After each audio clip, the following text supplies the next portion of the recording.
Hello, and welcome to Art, Creativity, and Wellbeing.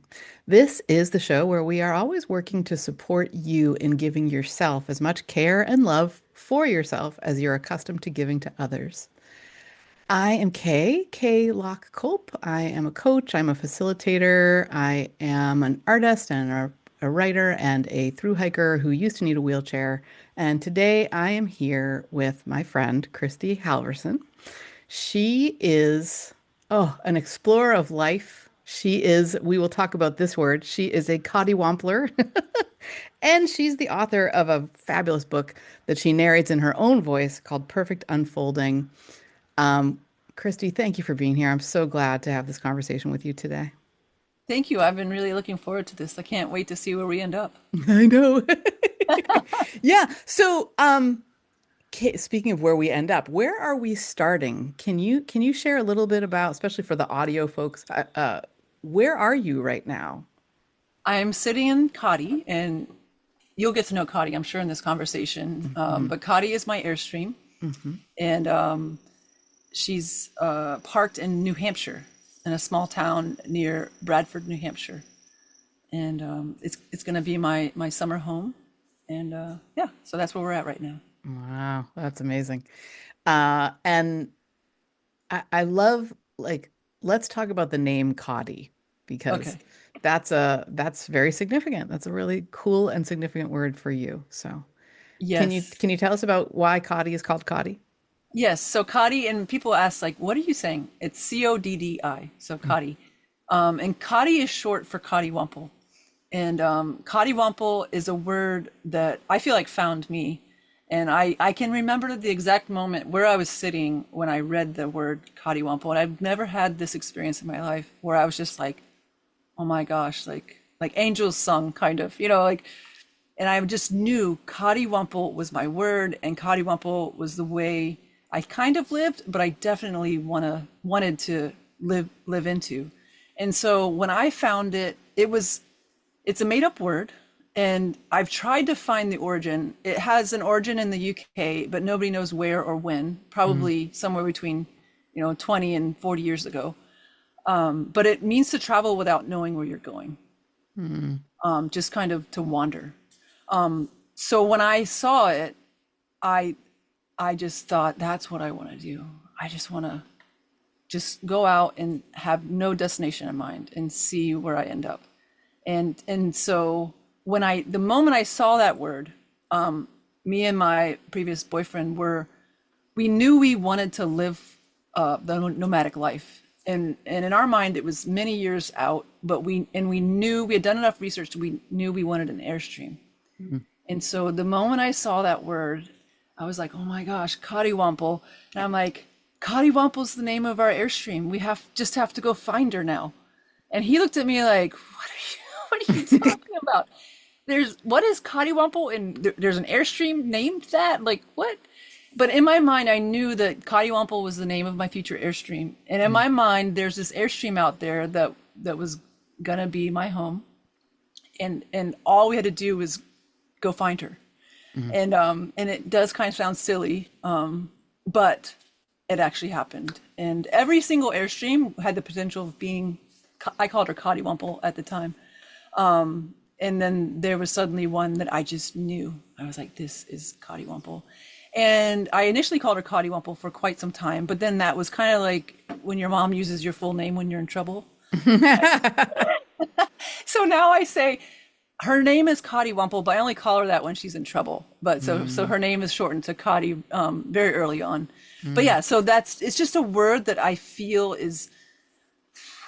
it's not about travel anymore to me. It was in the beginning, but I realized through living in this space of Cottywampling that it relates to everything in life. And then if to me I've defined it hoping that one day it will be defined by the dictionaries.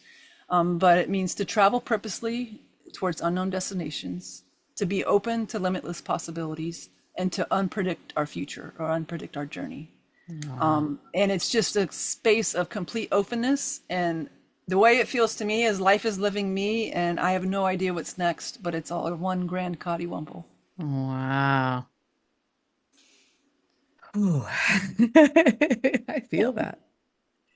Yeah. Um, how I'm going to ask a very broad question, Sure, go and for it. please feel free to answer it however feels right.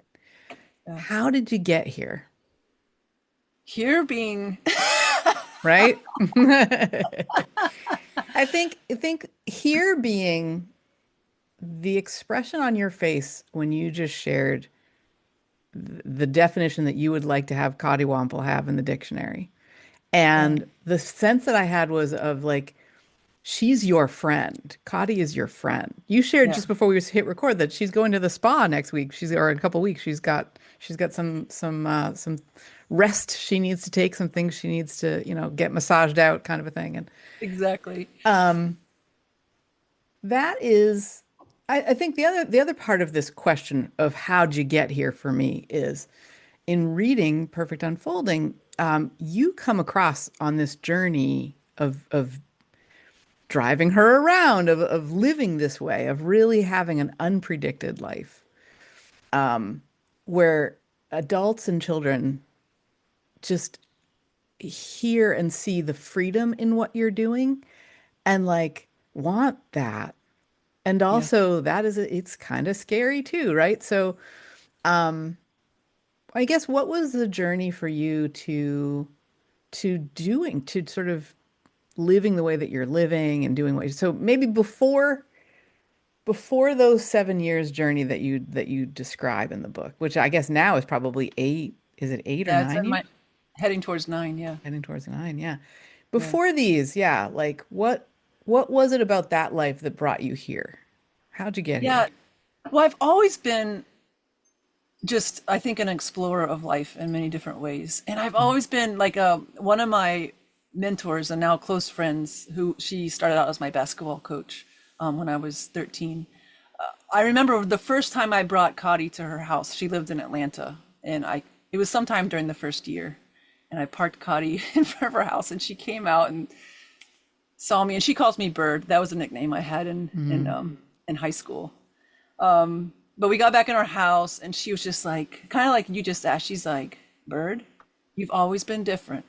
How did this happen? Because it was funny. I'm like, what do you mean? She goes, ever since you were a little kid, you were always different. Like you were just special and different. Like you did the oddest things and you didn't think anything of it. mm, And it was interesting to hear that because I really didn't think I did. So she's like, yeah, so of course you're living in an Airstream with no home base and sold all your stuff, but how and why? And so I feel like it's kind of the question that you have. So I shared that just to mhm. say, rumor has it I've been like this somewhat my whole life.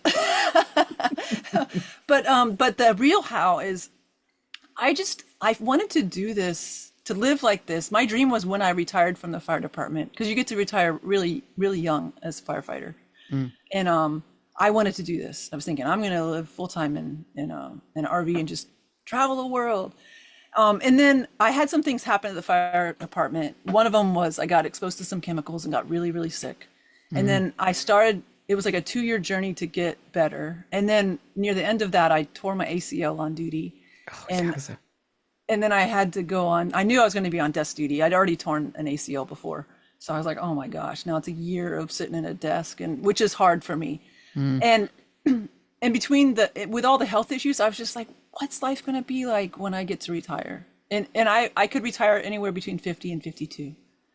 And I was thinking, what if I'm so sick I can't do what I want? What if I'm not even alive? And so that was what began the what if I don't wait to retire? What if I just do it now? And I mm. was in my mid 30s when that idea came out. Wow. So it was I think one of the biggest gifts. It was one of those gifts that didn't come in the package of a gift was the health issues, Mm, because that made me think, why wait? Why am I going to wait to do what I want? And the thing is, I love being a firefighter, but just this was calling me. yeah. And so that's the very beginning of how did we get here. And then kind of like what I was explaining when I found the word cottywomple and then began living it. It was a really hard first year and a half. I really thought I kind of made a mistake, and I was very lonely, and I was just like, what did I do? Like I just sold and gave away my whole life. But what was really awesome is I just knew, again, I like to say the tickles of my soul. The tickles of my soul were like, this sucks. And yet I don't know what else to do. So I'm just going to keep rolling and see what happens. But I likely won't, I'm like, I probably won't be doing this very long, but I have no idea what else to do. So I'm just going to keep going. Wow. And then about a year and a little less than a year and a half in, I just had this big aha. And suddenly it was like a dream life. Like I was living this dream life. And what was interesting is very, very little changed physically. It was just a complete like jumbling of what life is and who I am. And then suddenly I saw my entire life through this lens of wow.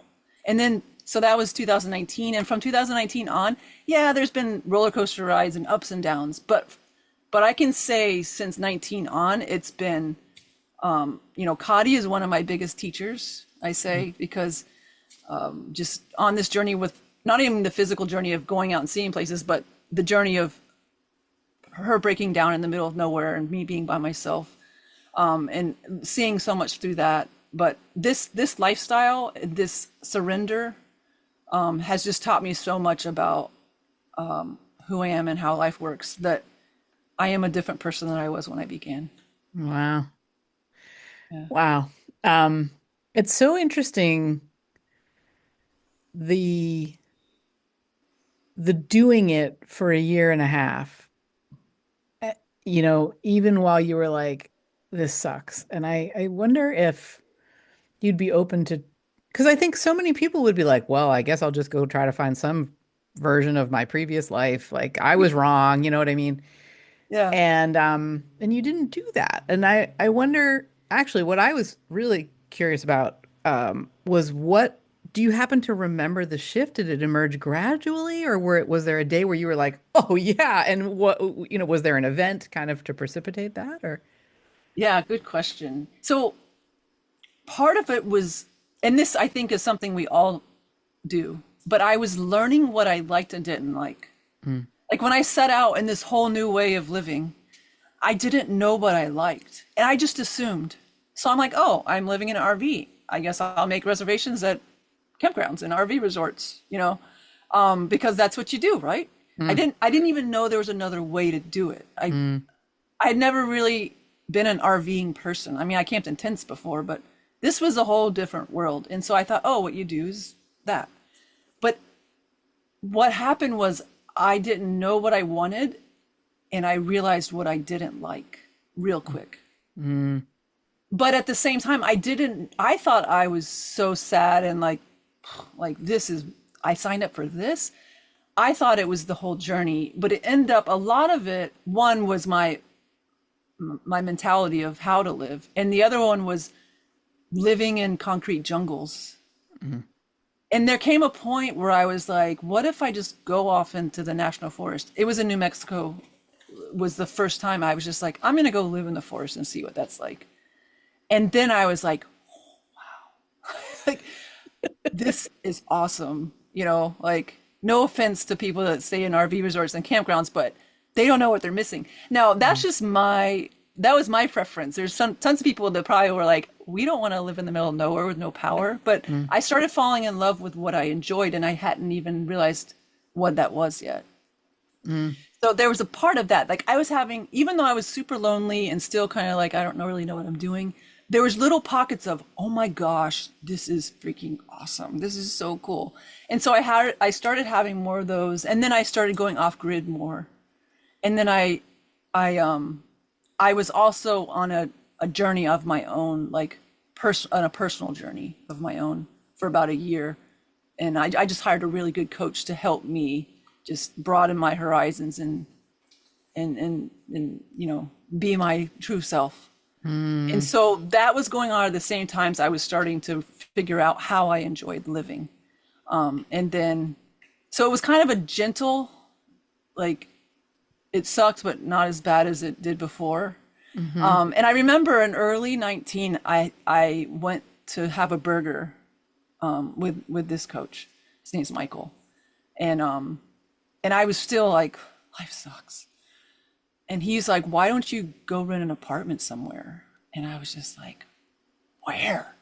Like that sounds cool and everything, but there's nowhere I want to live. What, I'm just gonna pick some random town and rent an apartment? Like it sucks. I'm homeless, except for I have this trailer I'm living in, and I wouldn't even know where to go rent an apartment if I wanted to. And he was just like, man, that sounds awful. Your life has sounded so cool, and now it just sounds awful. I'm like, yeah, it is pretty awful. And then a couple months later is when I had what I called the poof. And it wasn't a sudden thing. I had a big aha. That was sudden. But then it was almost like I melted and like life reformed over Mm, the next few days, and then it kind of lingered on. I was just like, what is going on? Everything, not everything, but a lot of what I used to think was true about life isn't anymore. And I just started seeing life in a new way. So that was kind of the dramatic part. So it was a gradual, and then it was the end of February, early March of 19 when the poof happened. And then shortly after that, until present day, it's been like, I mean, there's been ups and downs, there's been hard parts of life, but never have I said, this sucks. And, mm. you know, I need to go rent an apartment somewhere, you know? Yeah, yeah. Oh, there's Yeah. so much about that that just feels so just so delightful. Even in your memories of like, well, of the one thing that came to mind was the value of a coach. And I understand you are as also a coach, right? Like you support people in this same way.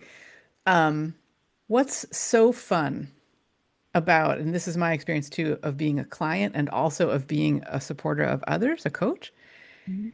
that I heard in your conversation with Michael was he wasn't telling you what to do, right? He was Yeah. just sitting with you while you looked at these options. He didn't have a stake in the game. He wasn't like, you need to do this. Like, No, yeah.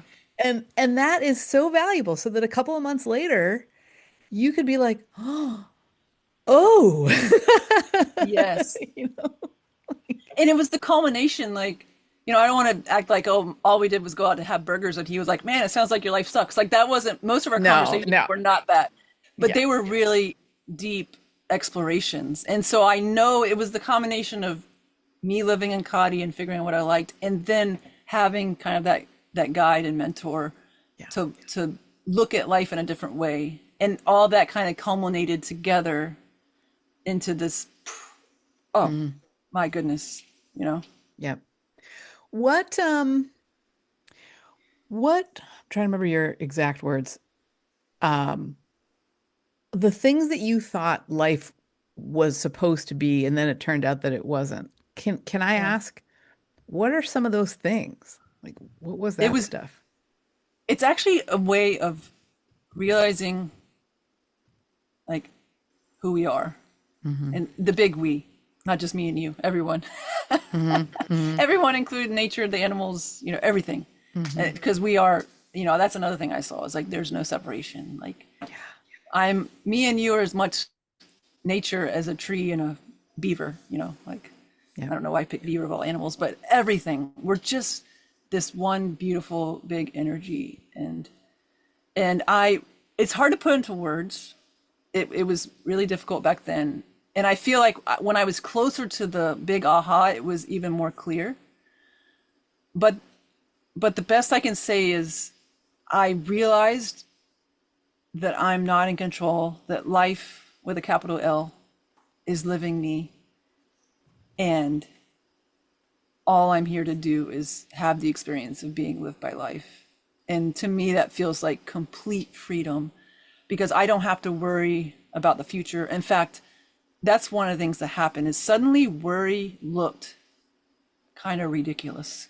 Like it just Hmm. made no sense. Because again, it's hard to put into words what the poof was, but what I understood was that everything is gonna happen as it does. It's gonna unfold. It is. We're living in the midst of a perfect unfolding of everything, Mm. and even though there's really sucky stuff that happens, like awful, awful things, it is too a part of the perfect unfolding. And now I'm not condoning anything. I'm not condoning like I'm not saying, oh yeah, like rob and pillage each other, or like that's fine.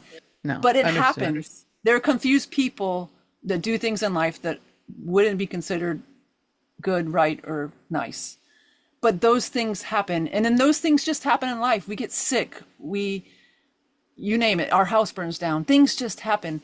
But even those things, if we were able to zoom out and take like a 1 million foot view on all of everything from the beginning of time until eternity, we would see the little blip that's a really sucky moment and go, ugh, oh gosh, that makes sense now, you know? Mm-hmm. And so that's why I say all of a sudden I realized worry was just unneeded and kind of silly, because it's just going to happen how it's going to happen. And whether I'm worried about it or not, why not? Why just not? Like, it's everything's going to unfold. So worry is fruitless, you know? Mm-hmm. And the same with regret. I saw in both directions. Suddenly, Mm. if I'm being lived by life, you're being lived by life. We're all just being lived by life. Even things that look like an accident or a mistake on my part, I no longer have to regret that. I can just say, oh, that just happened. That too was me being lived by life. And man, I would have handled it differently, but actually it's not my fault. I was just being lived. Same thing. It's very hard for me to get angry at anyone now, because Mm. how can I be angry for them being lived by life? Yeah. You know? Yeah. Wow. Yep. Um, it's it's the word in my head is refreshing. Like it's just such a lovely attitude, and especially because the noticing is that you did used to worry, right? That's right. Um, and it sounds like there's some thought, how to say this? There's some thinking, some real reflection behind it because I know on my own journey too, like to have compassion for people, no matter who they are, no matter what they've done, no matter what they intend, that comes for me from a place of understanding that people are acting from ignorance when it's not their fault.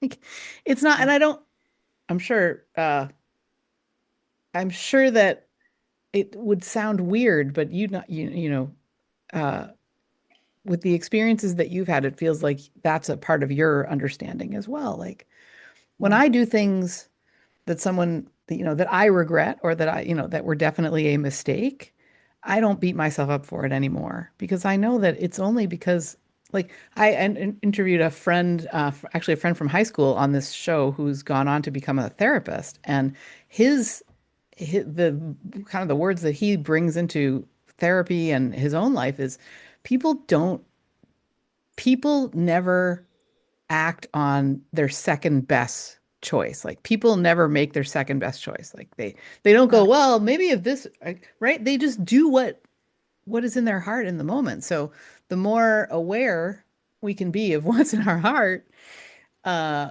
and the more mindful or compassionate we can be, again, without perfection, right? But with, openness, the better, feels like. Yeah. No, I totally agree. And the words I like to put around it is everyone is always, without exception, doing the very best they can, Yeah. giving the space that they're in. Space meaning everything, physically, mentally, emotionally, spiritually, everythingly. If they could have done different or better, they would have. Mm-hmm. And Yeah. but the thing is, to me, it doesn't look like we have control over that, like I didn't have control over when I was in the dark pit of despair and worry and regret. Mm-hmm. That was just life living me, and that was the experience I was having. But from a view of someone else looking at me, they would say, oh, she didn't make the best decisions. Yeah, I didn't, but I was actually doing the very best I could do at that moment. Mm-hmm. And and when, to me, all stress and strife comes from not following the tickles of our soul Mm-hmm. and not being really okay with what's happening in life. And Mm-hmm. if we're really, really okay with everything that's happening in life, even when it's kind of sucks, which is a judgment, I don't like having judgment, but when it's not, when we're like, I would still prefer something different right now, Yeah.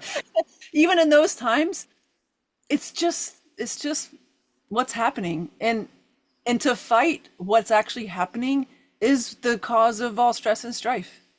you know? Yep. And it's not saying lay down and get walked over or anything. I'm not saying that, but I'm saying when we can be really, really okay with exactly what's happening, with how we're feeling, with the experience of life, even in the best of times and in the worst of times, it is so much simpler and freer when we're just like, oh, that's what's happening and we're not fighting it.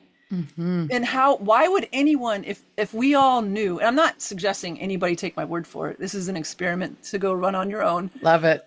But if we knew, if we all knew that we were being lived by life, and that is the perfect, everything is part of the perfect unfolding, like it's just like, oh, okay, this is what's happening today. All right, cool. Yeah. Yeah. So simple. So you've described a coach who was very helpful for you in sort of in this. Have there been other, and actually you described your friend who called you Bird, did your former My teacher, basketball yes. coach. Yeah, basketball coach. Yeah. Um, who else has supported you? Like I feel like yeah, have there been other people in your life who have also kind of been supports, whether they knew it or not, or whether they, Oh, wanted to be I'm around? like, I almost want to say everyone. But, I mean, not everyone. There's plenty of people I haven't quote met yet. But Mm. there's a line in my book which when I wrote it, it didn't feel anything special, but a few people have reached out and were like, "Oh my gosh, it's beautiful and yes, and almost I want to hear what you mean by that." But the line is, I might butcher it a tiny bit, but it's like everyone I've ever met and ever will meet alters the hem and fit of my soul. Mm. And actually the book is not exactly that. It's more beautiful in the book. I feel like I write in a much better way than I talk, but it is that. It's something around everyone has I've ever met has altered the hem and fit of my soul. And some people I don't even know their name. Mm. But I feel like on this journey, you had mentioned it before we started talking, like I've just met so many special people, like incredibly special people. But I wonder if it's just again the space we're both in when we meet, you Mm. know.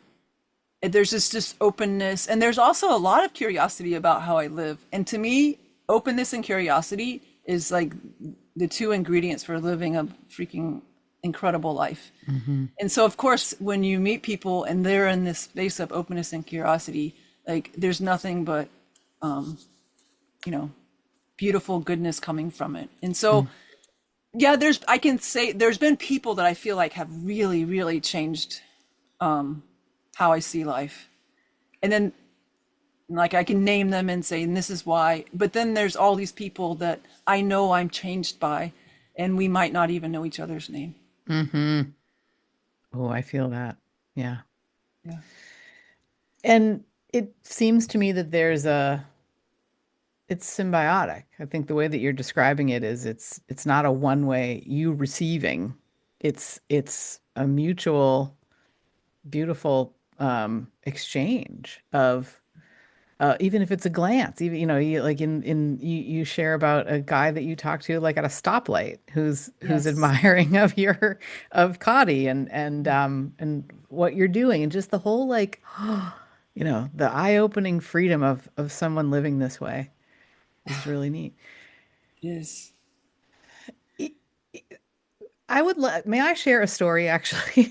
Sure. So, so we have recently, relatively recently, in September, my husband, my life partner, and I relocated to rural Maine. And we moved from suburbia. Um, I felt like I was wrapped in plastic there. Like when I moved here, I realized, wow, you can't live here wrapped in plastic. You have to not be wrapped in plastic if you're going to live here. And um, so part of what I've been doing, I would say, is getting more and more comfortable feeling like, in fact, so I used to be very afraid of our woods just because I was afraid of all the things that suburban people are afraid of, from axe murderers to bears, you know what I mean? Like, Don't forget ticks. and ticks are the thing to really respect. Yes, absolutely. Yeah, yeah. Um, and one of the first things I did when we moved here was I named the woods Beloved Woods because I Mm. wanted to feel loved by them, And I would greet the woods. In the winter I was like making labyrinths all over the place because I just loved, you could in the snow you can make a labyrinth and then you can walk it, and it's just so it's anyway. So these are some of the ways that I've been learning to feel safer here. Yeah. And I would like to protect this person's identity, but someone I've met since I've been here, asked me, I was out on my walk one day and they asked me, can I, they actually asked it in a really beautiful way. They said, would you be offended if I offered to buy you some protection? And I was Mhm. like, what do you mean? Yeah. Like, huh? Because I know what I feel like I need to be protected from, but like I didn't know what their thoughts were. And they described real fears for a woman walking alone. Yeah. And they described wanting me to, sounded like they would feel safer if I was carrying a weapon or pepper spray or something like that. And basically what I said was, I really appreciate you. Let me think about it, basically. And on reflection, I haven't seen them since, but when I do, I've decided that what I'm going to ask for is a bit of a different kind of support. Mm. I'm going to ask that if they see me outside, that they cheer for me, that they say, "Great job, you did it." Like, congratulations. Because even if our fears are different, it is still something for me to get ready to go outside. Like I'm still acclimating here, and I'm Yeah. giving myself the grace to do that. But what was really interesting to me about that was a whole sort of worldview that I did used to have. Before I went, I did a solo hike across England in 2023. And before that, I had lived in our home in suburban Massachusetts for 18 years without ever going to this very beautiful wild place that was like half a mile away. I only went there after I'd been to England. And I was like, oh, this place has been here the whole time. Wow. Wild places have frightened me because of the what if somebody rapes you? What if somebody blah, blah, blah, right? What if somebody does something terrible to you, a woman, a defenseless woman? And it comes up I feel like in the prologue of the book is where you describe you hurt yourself. You got a finger injury. And one of the people that you met who it turns out was not able to support you, but basically they were like, "Oh my God, you're a woman alone in the woods," basically. And I wondered if I don't even know what my question is, but it feels like it's something around roles, it's something around expectations, uh, fears, overcoming them, you know. Yeah. I'm gonna put a question mark on the end of those words and Yeah. see where you like to take it. And I love how you asked without asking because that that ask in all different ways is probably one of the biggest asks people have of me Mm, because whether they're friends that know me or friends on social media that have been following my journey for 9 years or someone that just read the book, people are always like, how are you not afraid? mm, Because it's interesting because I know I most people are saying like it's obvious you aren't afraid. You really truly aren't afraid. And how? Like, yeah. so I feel like that's kind of your question. Yeah, yeah, I think that's very well said. Yeah. And well, the easy answer is because I'm just not, but I know that's not enough. I feel it still relates to kind of what I shared about the poof. In a way, there's so many facets to the answer, and I don't even know where to start. And plus, the real truth is there's not an answer. Everything I'm about to say and everything I've ever said about why I'm not afraid is me putting words around something that's impossible to actually put words around. But Mm, I can only do my best, and that's how we communicate. So I'll put words around it and I'll make up stuff about why. But the truth is, is I'm not afraid, period. Mm, And I'm rarely afraid of anything in life. There are times where I am, but I know now each and every time that I'm afraid, whether I'm afraid that you name it, what something bad's going to happen, or that I might, be left by someone I love, you name it. All of that stuff is just me forgetting who I am, who we all mm, are. Because it's impossible to be hurt. And now there's people that are going to be like, wait, I've been hurt and I can tell you it's possible. It is. In the physical world, we can hurt our finger in the woods by ourselves. We can be harmed by another. We can have a bad sickness. You name it. Things can happen. mhm, But in the realm I'm talking about, even my body taking its last breath is okay. mm, And what I've found is, one, since the big aha, the poof, I'm really cool with that. There's been a few times where I've been tested where I'm like, oh my goodness, I actually might die today. And like, mm. I hadn't had that happen before. And it's happened a couple times. Every time is me out in the middle of who knows where by myself. And I'm just like, oh shoot, this might be it. And it's happened twice. Like for real twice. And a couple like this could possibly turn into something not great. But two times I was like, this might be the day. And Wow. both times I was like, all right, cool. This has been a great run, and I actually can't wait to see what happens next. This Mm. is the big mystery. Isn't this going to be fun?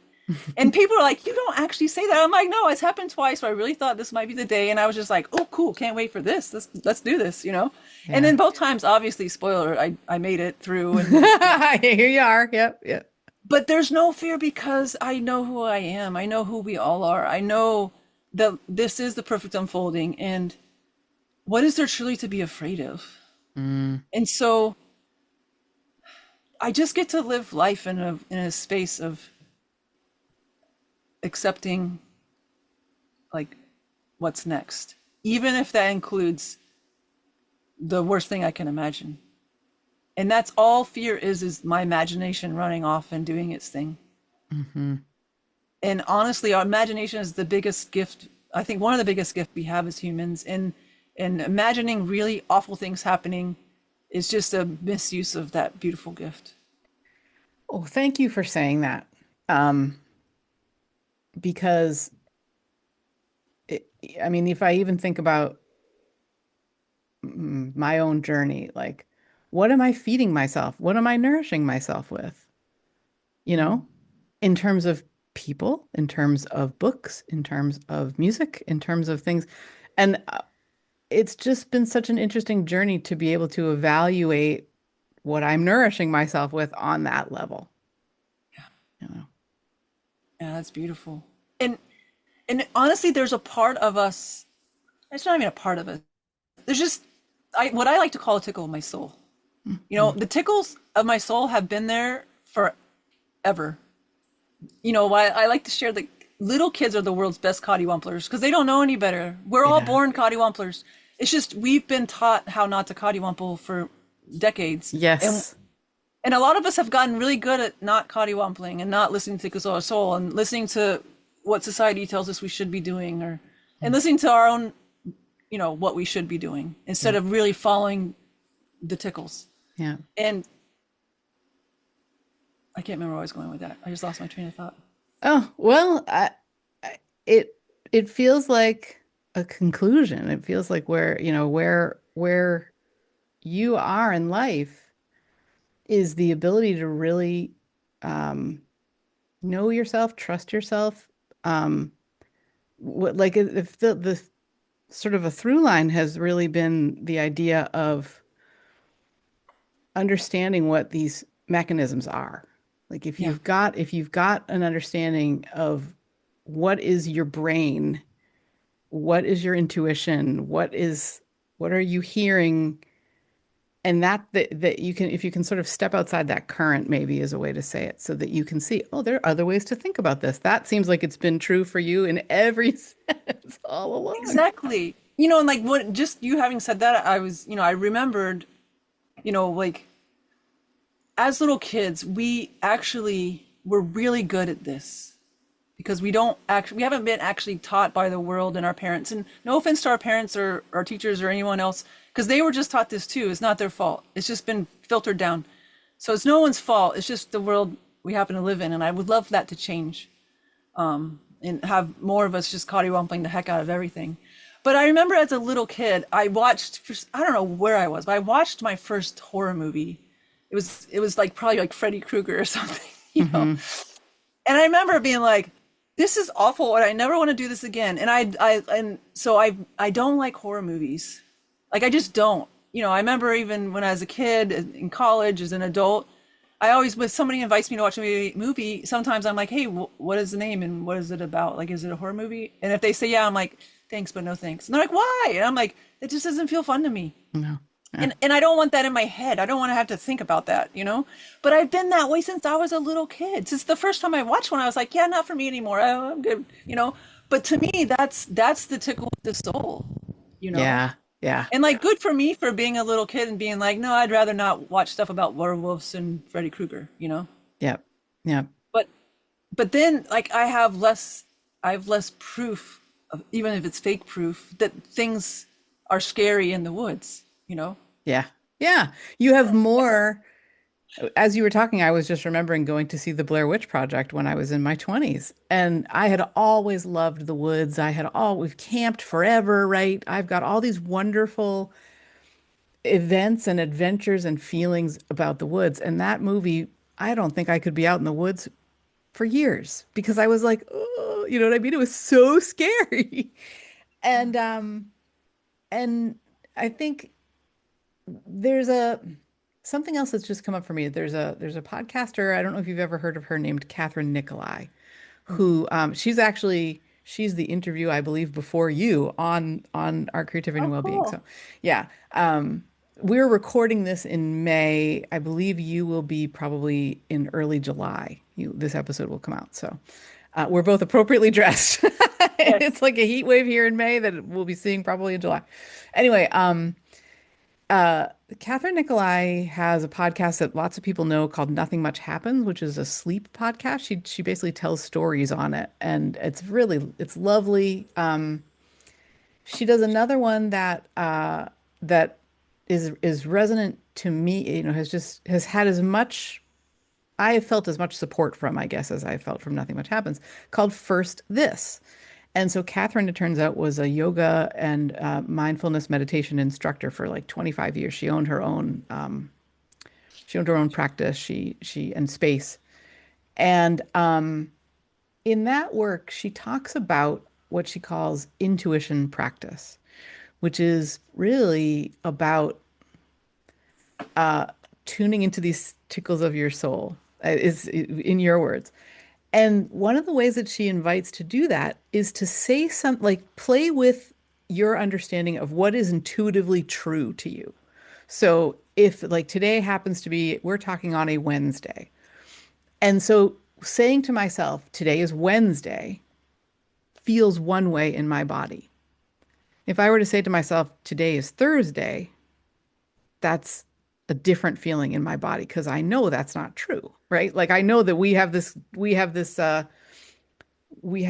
box that we put our week into, and the way that I've come to think about it and understand it is today is not Thursday, it is in fact Wednesday. So telling myself a lie or hearing a lie feels different than hearing the truth. And that, as you were talking about being children, I think the reason that children perhaps are this, you can disagree with me if you want to. I'm not saying this as a pronouncement, but more like an observation that coddywampling is really being attuned to what's true. Yes, I agree. Yeah. And we have we have that sort of drilled out of us. So to see you and to hear, be in this conversation with you, to hear your words in your book, which is how I'm experiencing the book, um, return to that is amazing. Yeah. Yeah. Yeah. Yeah. I love that you've picked that up because it's true. Like what I like to, when people ask like how can understanding this kind of life, understanding, how simple it is to follow our truth. What's it about? I'm like, it's it's going back to how we felt as kids, like complete freedom. Maybe not all the time because we had bedtimes and stuff, but I mean, like it's sometimes easier just to go watch children than remember it because it's a lot for a lot of us it was so long ago. Yeah. But you can go and watch, we're talking little kids. We're not talking like 12, 13, 14. We're talking like 3, 4, 5, that Hmm. maybe a little older, but down that range. Like watching kids on a playground. Like they're not doing anything for a reason. They're not saying, "Oh, let's run so we can get in better shape." They're just running, you know. Hmm. They're not playing on this whatever they're playing on to get better at it. They're just doing it because it's fun. Yeah. And so it's going back to that where you're just coddywampling the heck out of life all the time because you don't know any better. But you're bringing your all your life experiences and knowledge and all that with you. So you have this feeling of what it's like when you were a kid and getting to live it in your adult knowing. Mm. And it's a freaking gift. It's just a beautiful way of being. And I get what you're saying. Like today is Wednesday, it's not Thursday. If I said it was Thursday, I'd be lying to myself. Yep. And at the same time, what if all adults, whatever day it was, it felt the same? There was Hmm. no like Sunday evening, like, ah, shucks. Yep. I don't want to swear. But a lot of people get the Sunday evening, afternoon blues because of what's coming the next day. Yeah. What if that never happened again? Because every day was just, oh, cool. This will be fun. Yeah. And maybe there's certain days where you have to be at work, but you enjoy what you're doing so much. And you're so just in this radical acceptance of whatever it is you're up to, and you're open and you're curious, so that like a Friday and a Monday feel like the same, Hmm. and Hmm. they feel like a Saturday and a Sunday too, and a Wednesday. Like, but all the days are just another day. Yeah. Well, I think what's so beautiful about what you're doing is that it's inspiring for people who maybe don't want to necessarily do what you're doing. No, But what is that for them? Like what's their version of it, you know? exactly. That's it. Because I didn't understand that in the beginning. Because a lot of people were attracted to how I live, and I had someone share with me. They don't want to live like you. Most people don't. There might be a few, but honestly, like living like you does not sound fun to me. This is what a friend was telling me. Like it just doesn't. I want to have my house. I don't want to not know where I'm going to sleep. I want to know I have plenty of water and plenty of power. Like nature's cool, but no thanks.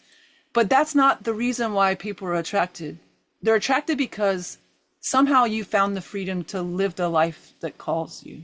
Yeah. And everybody, that's all we all want to do. But and there's 8 billion different ways to do that. Yes. Yep.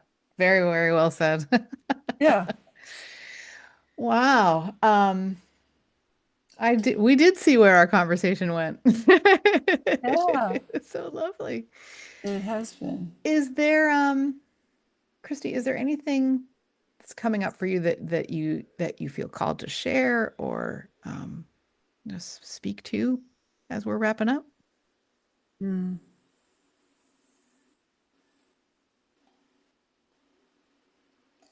Just, I guess, I don't know. I mean, I feel like we've been throwing so much greatness and beautiful stuff out there all along, but maybe just that it's possible. Mm. Because Yeah. there might be people listening saying like, well, that's good for them. But let me tell you about my life and how that's not possible, Mm. you know? And it is, whatever it is, you know, it might be living the same life you have with just a completely different perspective. And nothing actually physically changes. It's just a whole new beginning because of just being in it, being lived by life and doing and seeing and not doing whatever. that your Mm, soul tickles you to do. Because people think if I cottywompled, a lot of people say this. If I cottywompled, if I live by tickles of my soul, I'd probably end up broke, homeless, and starving. No, no, wait, I forgot. I said that wrong. Broke, homeless, and fat. mm, Because people are like, if I really did what I want to do, I'd eat everything. I'd just party every mm, night. I'd probably go broke because I mean, why not? Because I can, if I'm just following the tickles of my soul, and I might even end up under a bridge somewhere. And it's like, but all that's made up. Like the tickles of our soul take the entire universe into consideration. And no, you're not going to end up homeless under a bridge. yeah, I can't guarantee that. Let me take that back. I can't guarantee it. But most likely, that's not your journey. yeah, But yeah. I tell you what, one last thing is I've met so many, I call them home free people on my journey because just where I live, there's a lot of people that don't have homes live where I live. And I mean, I feel like I have a home. I have a bed and a shower and stuff. And there's people like living under bushes and in sleeping bags. And I've talked to a lot of people that are home free. And many of them are like, they get this. Mm, And there's home free people that are very unhappy and don't want to be in the situation. And I'm not saying that that's right. Like I would love for all of us that want a home to have a roof over our heads. But I'm just saying our friend Lorna knows one, Armando. yes. Armando lives in Central Park, and as many people have tried to give him a place to live, he's like, I really like where I live. And if you've ever met Armando, he is the happiest, most beautiful soul. Mm, And he's been living in Central Park for I don't know how long, and he doesn't want a roof over his head. mhm, And there are more Armandos out there than anyone realizes. So I'm mm. just saying that because when I said you're not going to end up under a bridge, and then I was like, wait, I can't guarantee that. Actually, if you did, it could be a really beautiful experience. You might enjoy it, right? Yeah. Who knows? Who knows? Go talk to Armando. He'll tell you why you'll Yeah, enjoy it. yeah. So, anyways, that was a long like anything to share. Oh, I love that. And it's something that's coming up for me too, is because a lot of people that I speak with um, are afraid of the example they'll be setting for their loved ones, for their children, for their, you know, colleagues or whatever, if they listen to the tickles of their soul, in your words. And That's it's crazy. like, right? Because like what, no matter what, we're role modeling something.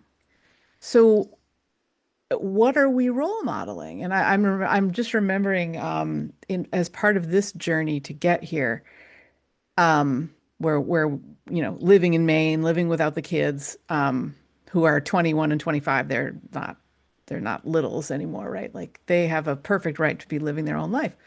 One of them, for the last probably 3 months that we lived in the same house before they moved out, could not tolerate being in the same room with me for more than about 3 seconds. And I didn't understand it. I didn't get it. And then one day, they were driving me to a workshop that I was doing. And so captive in the car, right? And I was like, oh, by the way, we have a friend who's getting a lot of who's able to place your friends, the children of our friends into their work. Like, so maybe if you're looking for a work, you might want to talk to them. And my child was like, he took a breath and he said, "Can you please not tell me about opportunities like that anymore?" And I was like, okay. Like it gave me a clue of what I was doing that to me felt like I'm serving my child, but to him felt like F off, you know? And he used language that I understood to say I'll tell you what, he responded a lot better than I used to respond in the times that was happening to me when I was young, right? And I think, what was I role modeling in that moment, right? I was role modeling fear and someone not being able to do something for themselves or figure out their way, but I didn't see that at all. It's taken me a while to really understand what was happening in that Yeah. conversation. So what, like, I think when we open, in your beautiful words, to what's possible, if we don't try to talk ourselves out of these things, it's really better. It's very much better for us, but it's also really better for those that we love and that we support. Yes, 100%. Like, what a role model. I wish I had someone that I looked up to that was following the tickers of their soul more and more when I was young, you Yeah. know? Yeah. Because that's how we learn. The old saying, we become our parents in many ways. But what it is we're not becoming them, we're just learning from them. Yeah. And like you look at, like, I have a few friends, that were our mothers, and just the most incredible moms. And they don't even know it, and their kids are the most incredible kids. And they're like, "Oh, we just got lucky." And I was like, "No, I think it's because," and these women that I'm referring to, they wouldn't talk about it like we're talking about right now, but they're really good at following the tickles of their soul. Mm-hmm. And so of course their kids are too, Mm-hmm. you know? Like, what a role model. Like, Oh, what if the fear is actually all that's in our way of all living the tickles of our soul? And that's all, and this is all coming out fresh. But what if that's all we're role modeling is just not being afraid of all the made up stuff? And we role model that to our kids, and we role model that to our neighbors and to people that just see us taking a stroll. You right. know? Like the person when you're like, "Hey, cheer for me." In a way, like, what are you doing? Right. It's I'm following the tickles of my soul. And you're role modeling something completely different than they would expect. Not saying it's right or wrong or anything, Yeah. Yeah. but Yeah. now they're going to be like, they might be like, "Wow, that's a weird lady," but I think that's I think yeah, I mean that's you never know and that's okay, you know. yeah, that's okay. We have Yeah. no idea what's going to go on. They might initially say she's a different one, but Hmm. then somewhere in the back of their subconscious, they might be like, "Wow." Yeah. Yeah. Hmm.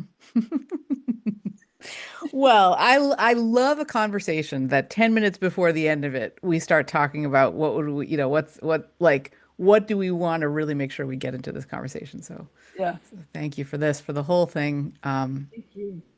Yeah, yeah. Yeah. Whew. Well, dear listener, you can find Kristy at her website, KristyHalvorsen.com. The link is in the show notes. I hope I'm pronouncing your last name correctly. You are, and I've shortened it. I have a URL, KristyH.com, because nobody can spell my last name. Oh, very cool. Yeah, yeah, So very yeah, cool. you Okay. can go to KristyH or PerfectUnfolding.com. Or perfectunfolded.com. Perfect.